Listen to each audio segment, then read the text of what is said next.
Hello from Gardening at Dwensa here in Ireland, and I hope you're all staying safe and staying home. And while we're at home, one thing that we can do is to garden and to tend to our houseplants. So today, in light of that fact, I thought I'd bring you a tour of my indoor houseplants. Enjoy!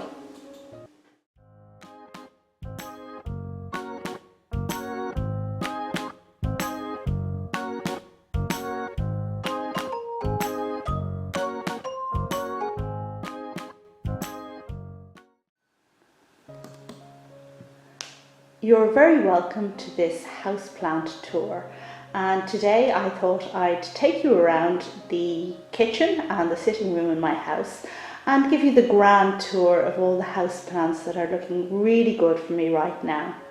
So at the moment we're in my kitchen and we're having a look at, I guess, the display here, the various corners that I have tucked in plants according to their requirements. And I'm very proud to say that the central shelf here is one that I recently purchased, and I'm very pleased with it. I think it just finishes off this corner of the room very well.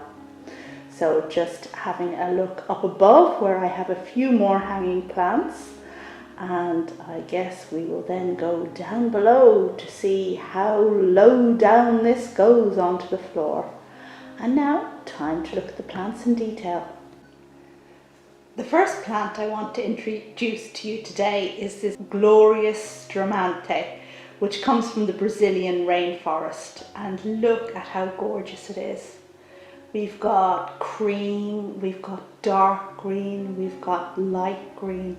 It's a whole melody of colour, and do you see that kind of pinky reddish tinge? Well, that's because the undersides of the leaves are a kind of reddish pink colour, making it a most divine house plant. Now, I got this plant, 3 years ago, and didn't do well with it at first until I realised that the trick was to keep it moist, not wet, moist.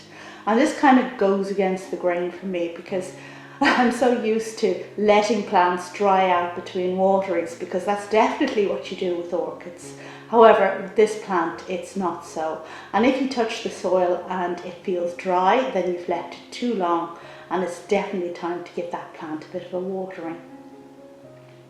Anyway, I think it's just fabulous. It makes a perfect house plant if you can just get the conditions right. Now, this plant will grow big, and I saw it in Kew Gardens when I was there in autumn with Alberto, where it got to 5 foot high, enormous. Anyway, we've moved on now and we're looking at Begonia sizemoreae, which surprisingly is not named because of its big size. It's named after an explorer called Mary Sizemore. Can you believe it? Now, this plant is a species and comes from Vietnam, and it's famous for these really tactile, hairy leaves. You just want to go and touch them, and you can, because they're beautifully soft. Now, the colours are great too. So the leaves are forest green with a ring of lighter green around, and this will depend on how you grow it, how the colours kind of shape up. There's also a reddish tinge to the underside of the leaves.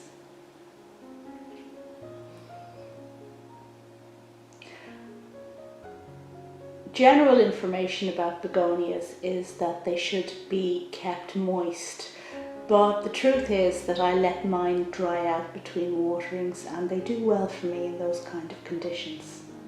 It's a plant that likes things a little bit shady, so that's why it's here tucked into this corner, and it's really done quite well.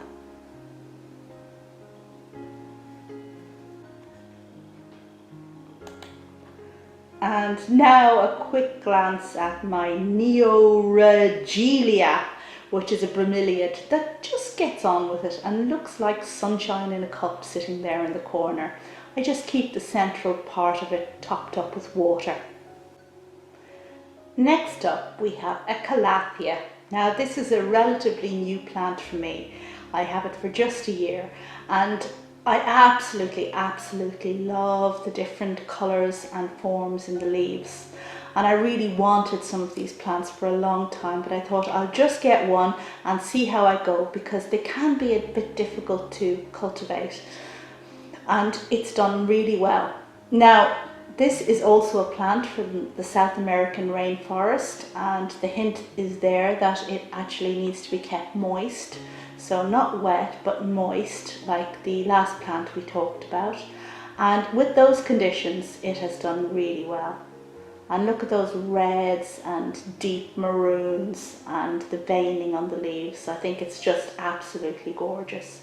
I'm really getting into big leafed and fancy leafed plants where you can get a whole contrast of colours going on in one corner with different leaf effects.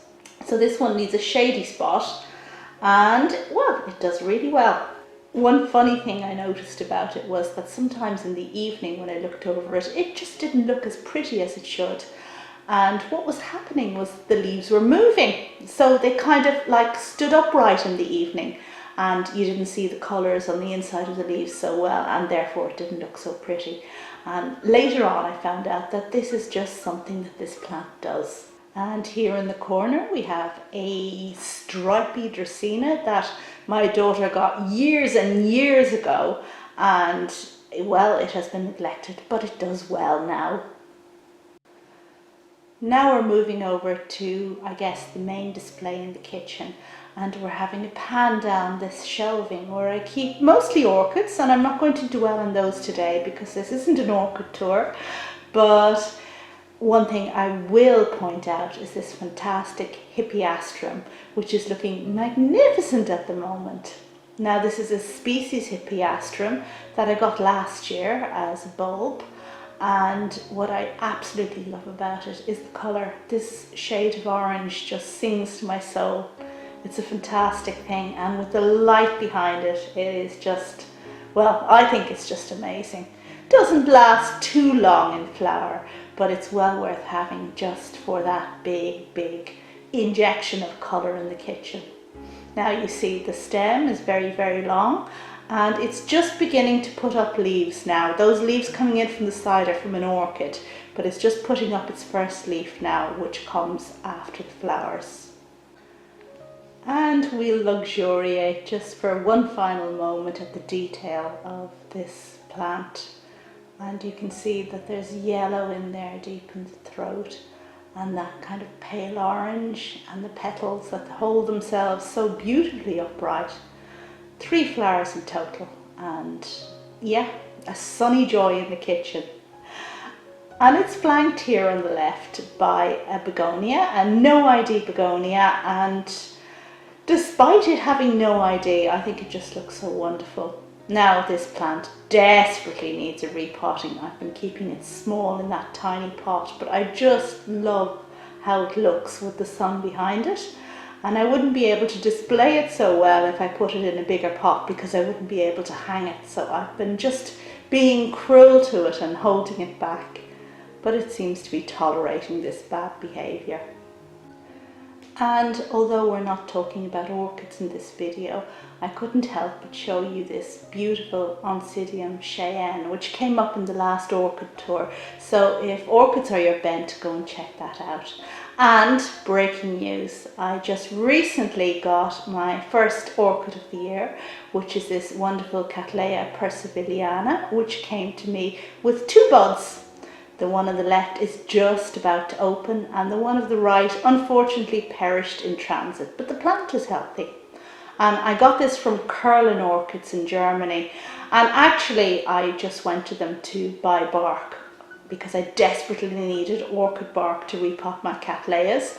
And while I was there placing the order, well, how could you place an order with an orchid nursery without coming away with at least 1 Cattleya? So that's what I got, 1 Cattleya.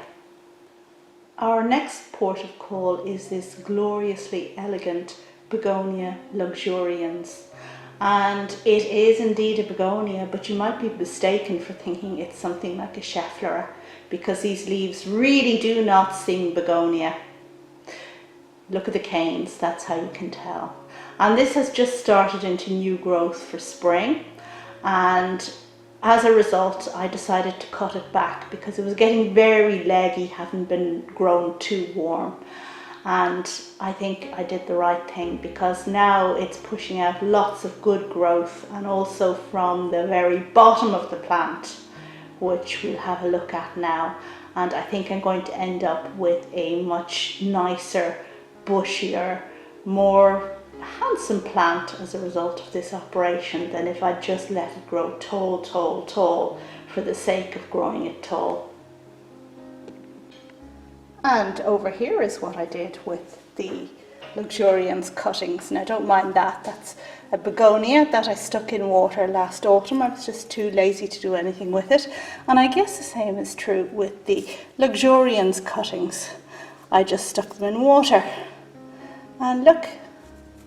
Now personally, this is not my favourite method of getting something to root. I don't believe that if you place cuttings into water and they produce roots, that they make particularly strong roots, and roots certainly take a long time to acclimatise to soil when you do transfer them into soil. But it is a quick way and a lazy way if you don't know if something's going to take or not. Just stick them in, there's the other one, the third one, just stick the cuttings in a glass of water and it does very well. And I have tried Begonia Luxuriance cuttings before at different times of year, but spring is a sweet spot for getting them to root. So I guess we've finished with that lot over there, and it now remains for us to swing around past the begonia corner, which you see in there in dappled sunshine, and all of those plants doing so well in a kind of shady position.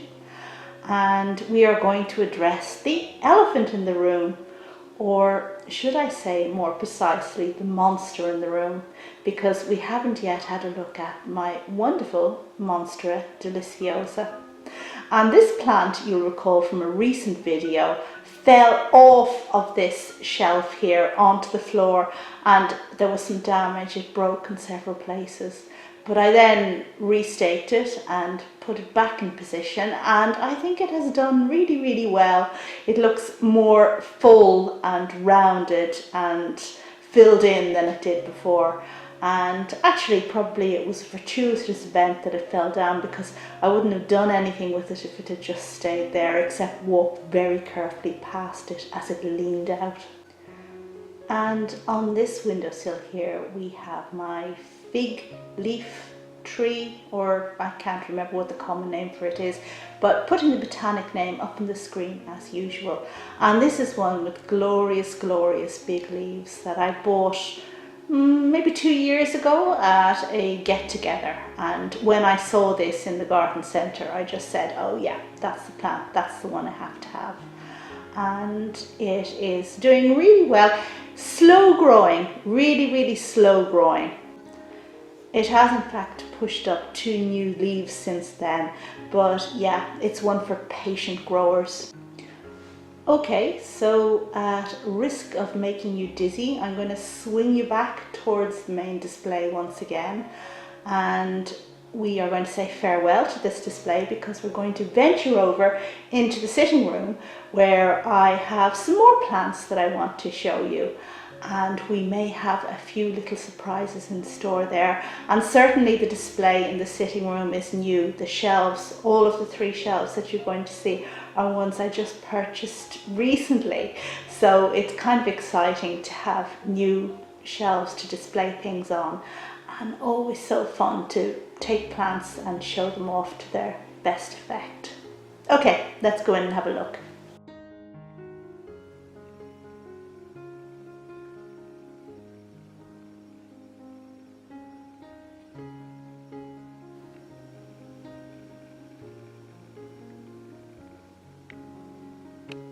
And here we are in the sitting room where I have recently purchased several new shelves, and there they are, and we're going to have a look at the plants on them in a minute. For the time being, I'll just point out the yoga mat on the floor because we're all confined to our houses because of the virus. my daughter, who's a yoga teacher, is setting up a series of videos that she's going to make and sell.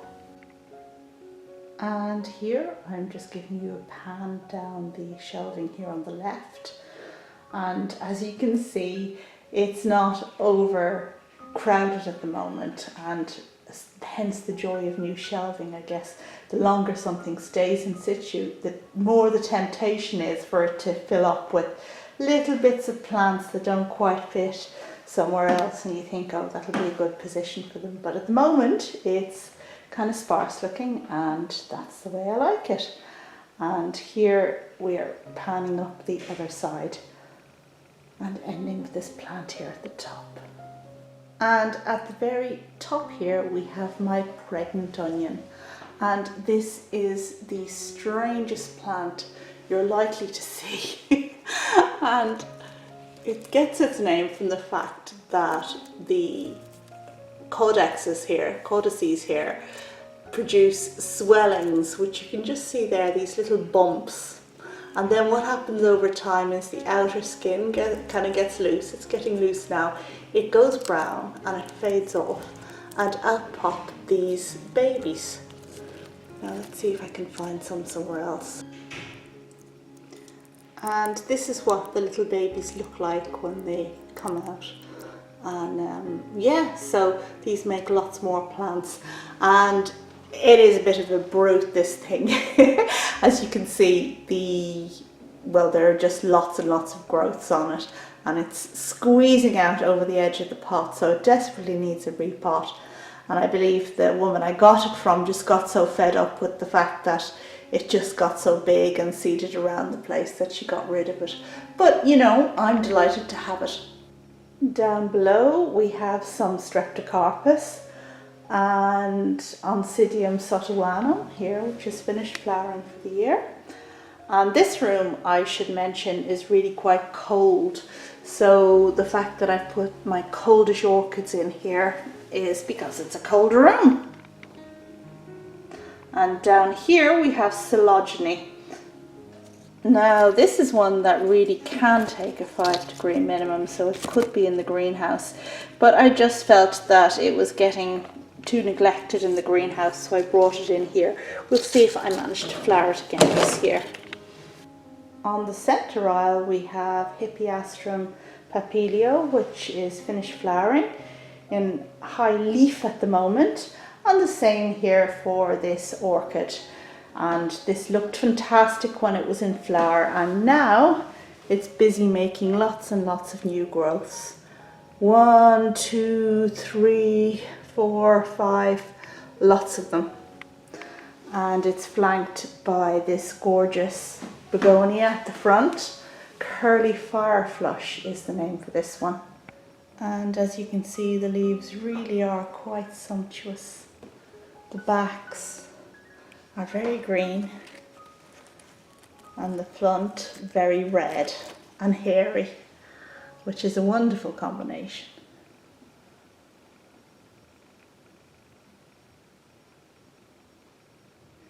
It's even in flower at the moment.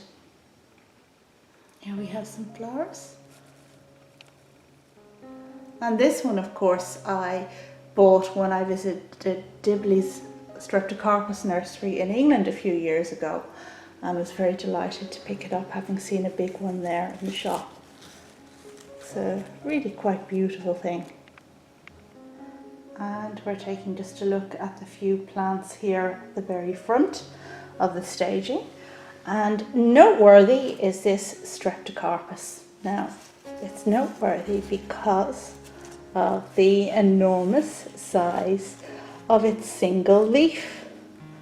There we go. Now, this is a species Streptocarpus that I grew from seed a few years ago, and it has the advantage of making just one really big leaf. The underside is red, as you can see, and trying my best not to damage the leaf because it only has one. As you can see, it's going to flower, and I think if you look really closely, you can see that the flowers are going to be blue. There's a blue or purplish tinge to those buds. On this side we have another Coelogyne orchid. This one is one that takes, I think, about, it was a 10-degree minimum, and so it's not one for the greenhouse. Flaccida, Coelogyne flaccida. It's one really for indoors, and it's been recently repotted. Hope it'll go on to do great things. Now that was one that Alberto gave me a few years ago when he moved to work for the RHS at Kew Gardens. And up above, yet another begonia. This one looking really quite pretty. Small leaves on this. Reddish and brownish with greenish veins. Really quite a beautiful thing.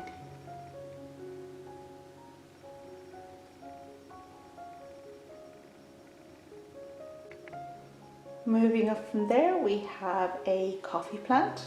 This is my husband's plant, actually. He thought it was a great idea.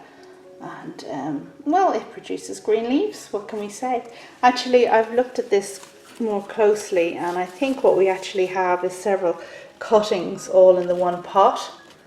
But I'm not going to separate them. It makes a bushy mass here like this. Whereas if you separate them out, you're just going to get little spindly things. Another Streptocarpus here, and then up above this lovely Codex plant that I bought not too long ago, and it's going dormant.